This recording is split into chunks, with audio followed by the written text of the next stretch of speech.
ராஜபக்சர்களுடன் மோதும் Canada mayor. மே 18 நினைவேந்தலுக்கு தடை விதிக்கப்படுமா? பிள்ளையானுக்கு 100 million ரூபாய் வழங்கப் போகும் இலங்கை அரசாங்கம். கடத்தல் காணாமல் போன சம்பவங்களுக்கு முற்றுப்புள்ளியா? வடக்கு கிழக்கு மக்களுக்கு தமிழ் கட்சிகளே ராஜா. அனுர அரசு எங்களை வச்சு செய்வதா? சீறும் தமிழ் தலைமைகள். ஆணையரவு உப்பள போராட்டத்திற்குள் நுழைந்த போலீசார். ரஜ உப்பு என்று பெயர் மாற்றப்பட்டு களவான விநியோகம் அம்பலம். தமிழின படுகொலையை மறுக்கும் சிங்கள பேரினவாதிகள். உண்மைகளை கனடாவுக்கு வெளிப்படுத்திய ஸ்ரீதரன் எம்பி.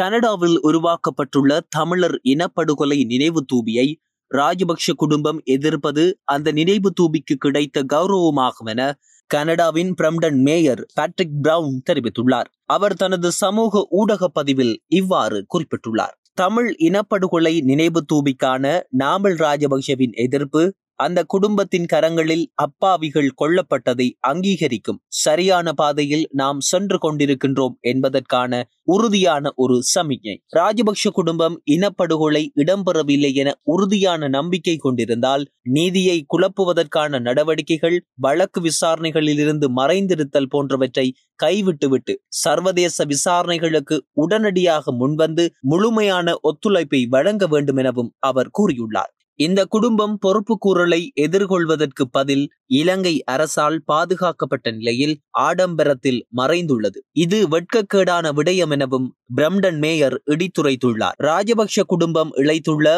மனித குலத்திற்கு எதிரான குற்றங்கள், கனடாவில் உருவாக்கப்பட்டுள்ள தமிழர் இனப்படுகொலை நினைவு தூபியை ராஜபக்ஷ குடும்பம் எதிர்ப்பது அந்த நினைவு தூபிக்கு கிடைத்த கௌரவமாகும் எனவும் பிரம்டன் மேயர் பதிலடி கொடுத்துள்ளார். இருப்பினும் இந்த விடயத்தில் தற்போதைய அனுர அரசாங்கமும் அரசியல் புள்ளிகளும் கடும் எதிர்ப்பை வெளியிட்டு வருவதையும், நடைபெற்று முடிந்த உள்ளூராட்சி தேர்தலில் வடக்கு கிழக்கு அனுர அரசாங்கத்தை ஒதுக்கி தள்ளிவிட்டு தமிழ் கட்சிகளை வெற்றி பெறச் செய்ததும் மக்களின் எதிர்ப்பை அரசுக்கு வெளிப்படுத்தியதை காட்டுகின்றது. இதனால் நடைபெறவுள்ள மே 18 முள்ளிவாய்க்கால் நினைவஞ்சலிக்கு தடை விதிக்கப்படும் அல்லது குழப்ப நடவடிக்கைகள் நடைபெற வாய்ப்புகள் உள்ளதாக மக்களும் சமூக செயற்பாட்டாளர்களும் தெரிவித்து வருகின்றமை குறிப்பிடத்தக்கது.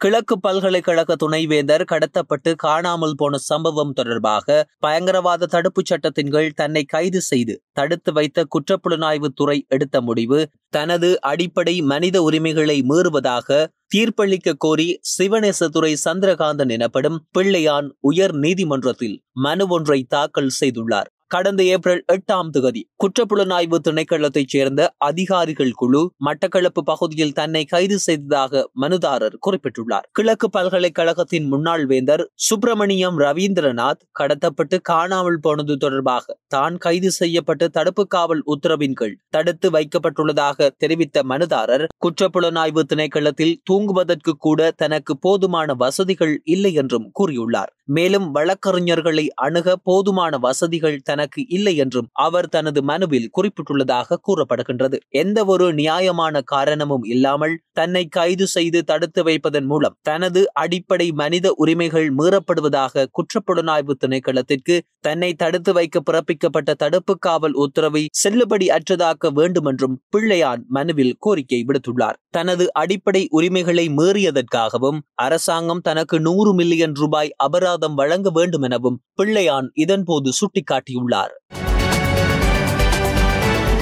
எமக்கோ தமிழ் தேசிய கட்சிகளுக்கோ வச்சு செய்வதற்கு வடக்கில் தேசிய மக்கள் சக்திக்கு இடம் இல்லை என நாடாளுமன்ற உறுப்பினர் சத்தியலிங்கம் தெரிவித்தார். வவுனியா உள்ளூராட்சி சபைகளில் ஆட்சி அமைப்பது தொடர்பாக ஜனநாயக தமிழ் தேசிய கூட்டமைப்புக்கும் இலங்கை தமிழரசு கட்சிக்கும் இடையிலான கலந்துரையாடல் வவுனியாவில் இடம்பெற்றது. அதன் பின்னர் ஊடகங்களுக்கு கருத்து தெரிவிக்கும் போதே அவர் இவ்வாறு தெரிவித்தார்.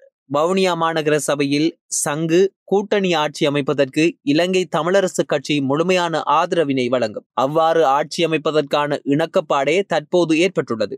சபைகளின் தவிசாளர் பிரதி தவிசாளர்களை நியமிப்பது எங்களுக்கு சிறிய பிரச்சினை.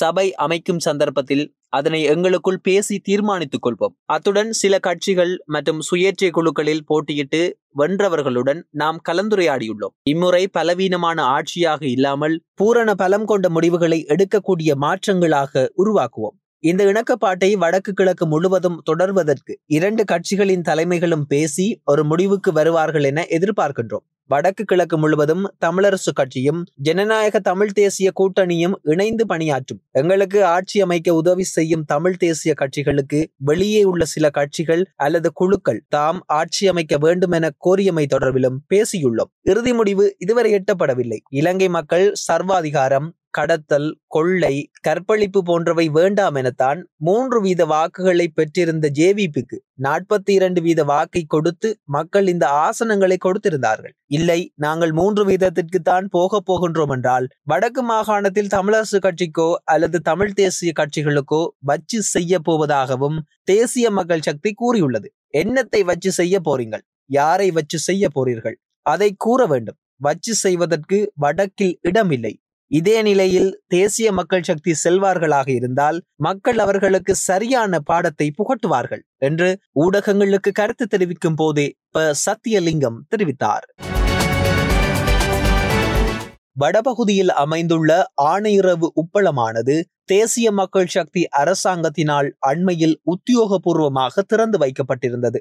இதன்போது ஆணையிறவு உப்பு என்ற பெயரில் பாரம்பரியமாக தயாரிக்கப்பட்ட உப்பானது ரஜ உப்பு, ரஜ ஷோல்ட் என்று பெயர் மாற்றம் செய்யப்பட்டது. இந்த செயற்பாட்டிற்கு பல்வேறு தரப்பினரும் தமது எதிர்ப்பினை வெளியிட்ட நிலையில் மீண்டும் ஆணையிறவு உப்பு என பெயர் மாற்றம் செய்யப்பட்டதாக ஆளும் தரப்பு தெரிவித்தது. எனினும் குறித்த உப்பானது தற்போதும் கூட ரஜ உப்பு என்ற பெயரிலேயே விநியோகம் செய்யப்படுகின்ற விடயம் வெளிச்சத்திற்கு வந்துள்ளது. வலி கிழக்கு வடபகுதி பலநோக்கு கூட்டுறவு சங்கம் அச்சுவேலி ஊடாக நியாயமான விலையில் உப்பு விநியோகம் இடம்பெறுவதாகவும் இந்த உப்பு பைகளை வலி கிழக்கு வடபகுதி பலநோக்கு கூட்டுறவு சங்கம் தமது உத்தியோகபூர்வ முகநூல் பக்கத்தில் பகிர்ந்துள்ளது. அதிலும் ரஜ உப்பு என்ற பெயரே காணப்படுகின்றது. குறித்த விடயமானது ஆளும் தரப்பின் மீது மக்களுக்கு மிகுந்த எதிர்ப்பையும் நம்பிக்கை ஈனத்தையும் வெளியிட்டுள்ளது.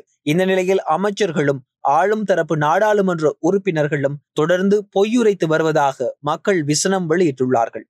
இதேவேளை குறித்த உப்பின் பெயர் ஆணையிறவு உப்பு என இன்னமும் பெயர் மாற்றம் செய்யப்படவில்லை என ஆணையிறவு உப்பளத்தில் நேற்றைய தினம் போராட்டத்தில் ஈடுபட்ட ஊழியர்கள் தெரிவித்திருந்தார்கள்.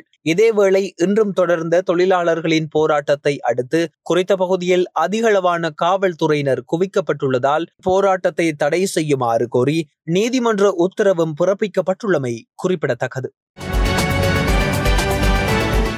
ஈழத்தமிழர்கள் மீது இனப்படுகொலை மேற்கொள்ளப்படவில்லை என்று கூறும் சிங்கள பேரினவாதிகள் உலகத்தின் கண்களையும் மனச்சாட்சிகளையும் மறைக்க பார்ப்பதாக தமிழரசு கட்சி நாடாளுமன்ற உறுப்பினர் சிவஞானம் ஸ்ரீதரன் தெரிவித்தார். அத்துடன் வலி சுமந்த நெடுந்தீவு மண்ணிலிருந்து கனேடிய பிரதமருக்கும் பிரம்டன் நகர மேயருக்கும் எனது நன்றிகளை பகிரங்கமாக தெரிவித்துக் கொள்கின்றேன் என்று ஸ்ரீதரன் குறிப்பிட்டுள்ளார். இதன்போது அவர் மேலும் தெரிவிக்கையில், குமுதினி படகில் குருநகர் கடலில் கொக்கட்டிச்சோலையில் சத்துருக்கொண்டானில் வாகரையில் நாவலடியில் நாகர்கோயிலில் தொடங்கி முள்ளிவாய்க்கால் வரை கொத்து கொத்தாக எங்களை கொன்றளித்துவிட்டு ஈழத்தில் இனப்படுகொலை நடைபெறவில்லை என்று வெளிவிவகார அமைச்சர் விஜித ஹேரத்தும் நாமல் ராஜபக்ஷவும் அலி சஃப்ரியும் தெரிவித்துள்ள கருத்துக்கள் உலகத்தின் மனச்சாட்சியை உழுக்கத்தக்க சிங்கள வல்லாதிக்க வெளிப்பாட்டிற்குரியவை. அத்தகைய இனவாதம் கொப்பளிக்கும் இலங்கையின் ஆட்சியாளர்களுக்கு மத்தியில் ஈழத்தில் நடந்தது இனப்படுகொலைதான் என்பதற்கான சர்வதேச சாட்சியமாக பிரம்டனில் இனப்படுகொலை நினைவு தூபியை நிறுவிய கனேடிய பிரதமர் மார்கானி, பிரம்டன் நகர மேயர் பேட்ரிக் பிரவுன் ஆகியோருக்கும் இதற்கான காரணமாக இருந்த அனைவருக்கும் எனது நெஞ்சார்ந்த நன்றிகள் எனவும் நாடாளுமன்ற உறுப்பினர் ஸ்ரீதரன் அவர்கள் கூறியுள்ளார். ராஜபக்சர்களுடன் மோதும் கனடா மேயர், மே 18 நினைவேந்தலுக்கு தடை விதிக்கப்படுமா? பிள்ளையானுக்கு 100 மில்லியன் ரூபாய் வழங்கப் போகும் இலங்கை அரசாங்கம், கடத்தல் காணாமல் போன சம்பவங்களுக்கு முற்றுப்புள்ளியா? வடக்கு கிழக்கு மக்களுக்கு தமிழ் கட்சிகளே ராஜா, அனுர அரசு எங்களை வச்சு செய்வதா, சீறும் தமிழ் தலைமைகள். ஆணையரவு உப்பள போராட்டத்திற்குள் நுழைந்த போலீசார், ரஜ உப்பு என்று பெயர் மாற்றப்பட்டு களவான விநியோகம் அம்பலம். தமிழின படுகொலையை மறுக்கும் சிங்கள பேரினவாதிகள், உண்மைகளை கனடாவுக்கு வெளிப்படுத்திய ஸ்ரீதரன் எம்பி.